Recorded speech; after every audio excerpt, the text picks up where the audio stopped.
Hi, I'm Kenny Colbert with the Employers Association. Thanks for joining me for coffee today. As most of you are aware, there are going to be major changes on December 1st to the white-collar exemptions, or in other words, the overtime regulations under the Fair Labor Standards Act. The primary change is going to be the salary level test. It's going to increase from $455 a week to $913 a week. Here's something that most people don't realize though. In order to be an exempt employee, there are 3 separate tests that the person must pass. The first is the salary level test, which I've already explained is going to increase from $455 to $913 per week. The second test is the salary basis test. An exempt employee must be paid a guaranteed weekly salary, and generally speaking, the pay is never reduced.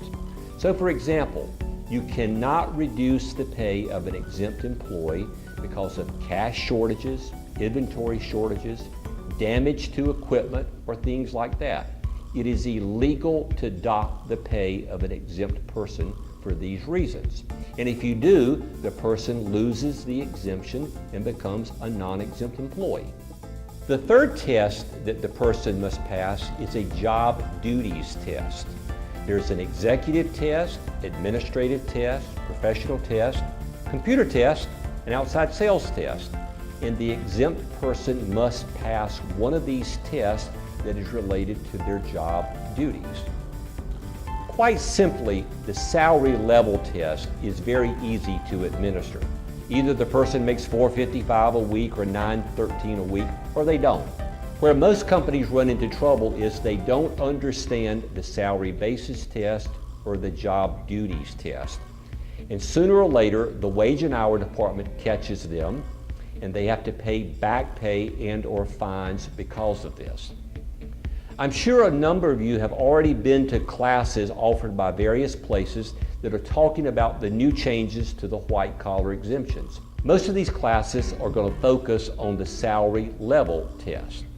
We're going to be offering classes here on July 26th and August 2nd.